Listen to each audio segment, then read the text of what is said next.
I feel like for me, my best ideas come from just basic questioning. When I try to talk to someone, um, I feel like usually when there's some sort of like in-depth conversation, I try to focus on my questioning and to learn as much as I can about that person and just how they think, um, so I can respond with the best critique, or advice as I can, given my little understanding of their position or uh, you know who they are, depending on how well I know them. Um, but it just seems like the most complex problems can be broken down through just super basic questioning. Like, why is this thing? And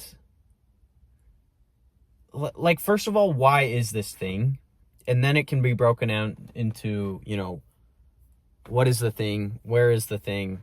When is the thing? When is it used?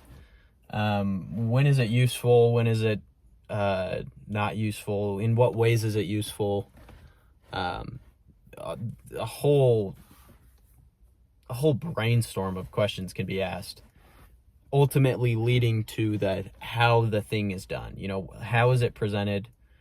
I feel like most ideas aren't even original, they're just revealed.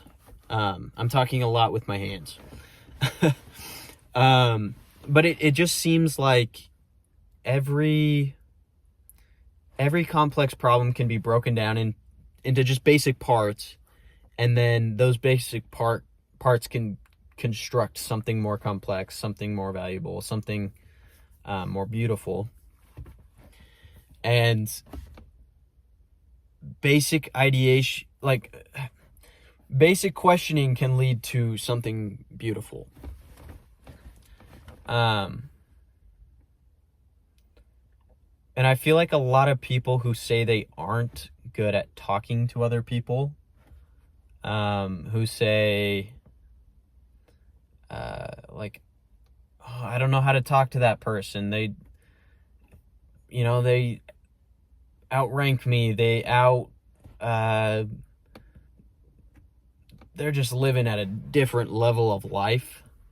Maybe they have a higher position than you at a company. They're your boss. They have some sort of monetary,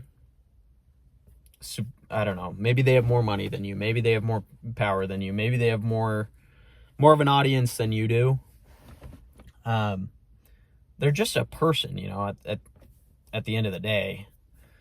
And if you ask questions, people egotistically want to respond correctly.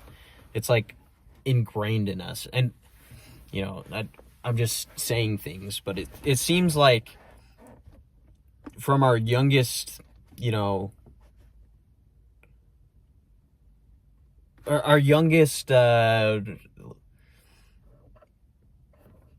state of learning and just absorbing information, like school just teaches you to punch out correct responses and punishes you for incorrect ones. So I feel like naturally when people are asked a question, they're trained to respond as correctly as they can, to their best of their ability or knowledge, or just as most favorably as they can, in the moment. So if they don't understand where your questioning is going, they're just going to answer as correctly as they can. So if you can question at a deeper level than they can understand your line of questioning, you can draw out an answer that maybe initially you couldn't have just asked, or something they wouldn't have just told you, obviously. Um, I, th- I think that's a skill that you can hone and practice, and it's something I've been trying to be more conscious of recently, especially at school. You know, sophomore in college, meeting a million people. Like when I meet people, I try to just question and question and question, and people love talking about themselves. And you can really learn a lot about a person very quickly. In the first 10 minutes of interacting with someone, you can learn how they think, how they answer what you're asking, and you can just learn pretty quickly at a basic level who someone is and whether you want to A, interact with that person more, or B, stop talking to them because they don't seem that interesting, or maybe they're not in a position right now to uh I mean, maybe they don't have the experiences that you're looking for, or in conversing with them, like at a most basic level, just to have an interesting conversation. Some people just don't have experience behind their responses to your questioning.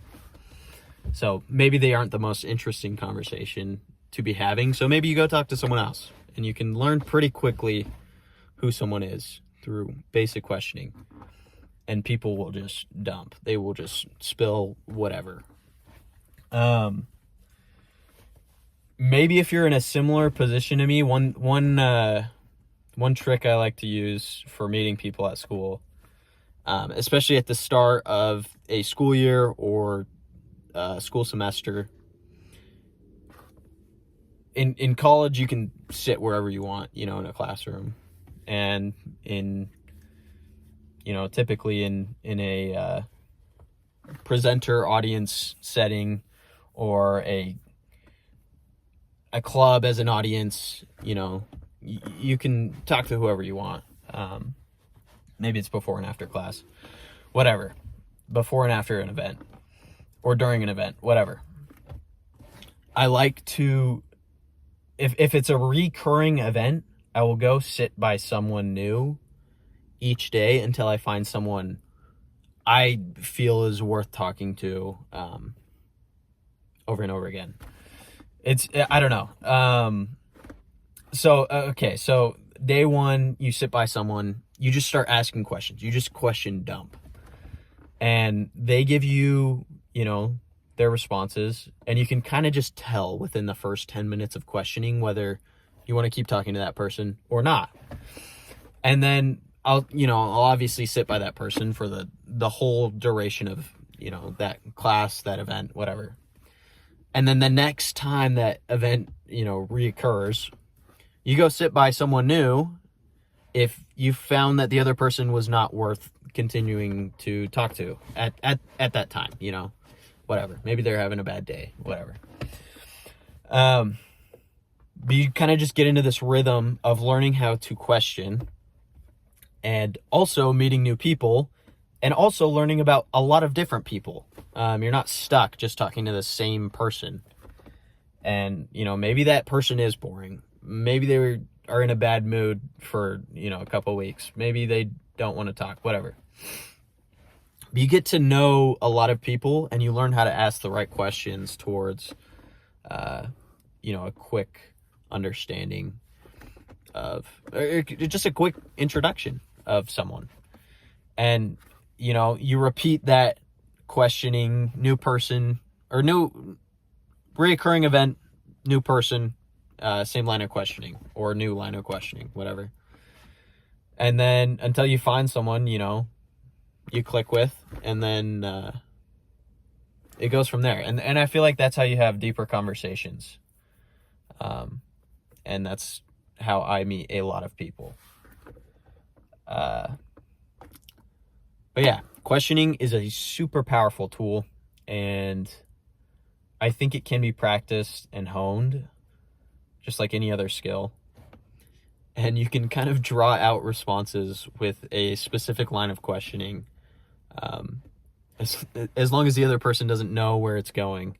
And you can kind of lead people into this questioning trap of, okay, there really is only one obvious response to this question when I ask it. And that can be applied in, a social setting, a work setting. Maybe you're a sales rep or something. But questioning is extremely powerful. Be conscious of, how you can use it to benefit your life, whether that's just strictly entertainment and meeting new people. But yeah, be conscious of it and practice it.